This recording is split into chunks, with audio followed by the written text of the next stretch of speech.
ভারতের ১৮তম লোকসভা নির্বাচনের ফলাফলে নরেন্দ্র মোদীর বিজেপি নেতৃত্বাধীন এনডিএ ও কংগ্রেস নেতৃত্বাধীন ইন্ডিয়া জোটের হেভিওয়েট প্রার্থীদের কেউ জিতেছেন প্রত্যাশিতভাবে, কেউ বা আবার অপ্রত্যাশিতভাবে পরাজিত হয়েছেন।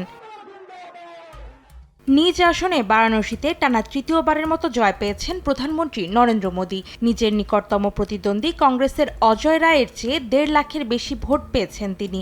যদিও ২০১৯ সালের লোকসভা নির্বাচনে মোদী জিতেছিলেন ৬.৫ লাখের বেশি ভোটের ব্যবধানে। প্রত্যাশিত জয় পেয়েছেন মোদী সরকারের second in command Amit Shah. নিজ আসন গান্ধীনগর থেকে বিপুল ভোটের ব্যবধানে জয়ী হয়েছেন তিনি।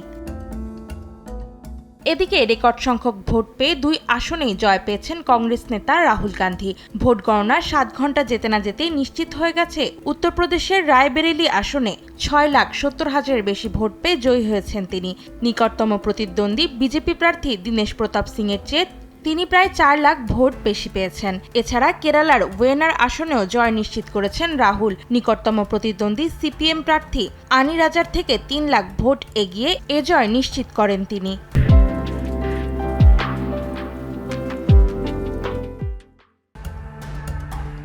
বড় ব্যবধানে জয়ের রেকর্ড গড়েছেন পশ্চিমবঙ্গের তৃণমূল কংগ্রেস নেতা এবং মুখ্যমন্ত্রী মমতা বন্দ্যোপাধ্যায়ের ভাতিজা অভিষেক বন্দ্যোপাধ্যায়। ৭,১০,৯৩০ ভোটে ডায়মন্ড হারবার লোকসভা কেন্দ্র থেকে তৃতীয়বারের মতো জয়ী হয়েছেন তিনি। তার প্রতিদ্বন্দ্বী ছিলেন বিজেপি প্রার্থী সিআই পাতিল। এদিকে ভোট গণনা শুরুর পর থেকে নানা অভিযোগ তুললেও উত্তরপ্রদেশের কৌনুজ আসনে বিজেপি প্রার্থীকে ১,৪০,০০০-এর বেশি ভোটে হারিয়ে নির্বাচিত হয়েছেন ইন্ডিয়া জোটের অন্যতম শরিক সমাজবাদী দলের প্রার্থী অখিলেশ যাদব। অন্যদিকে লোকসভা নির্বাচনে আশার আলো জাগিয়েও শেষ পর্যন্ত ধরাশায়ী হয়েছেন বেশ কয়েকজন হেভিওয়েট প্রার্থী। এবার যাদের ভরাডুবি হয়েছে তাদের মধ্যে অন্যতম বিজেপি নেত্রী স্মৃতি ইরানি, কংগ্রেসের কানাইয়া কুমার, জম্মু কাশ্মীরের ২ সাবেক মুখ্যমন্ত্রী ওমর আবদুল্লাহ ও মাহবুবা মুফতি, পশ্চিমবঙ্গের বিজেপি নেতা দিলীপ ঘোষ এবং কংগ্রেসের অধীর রঞ্জন চৌধুরী।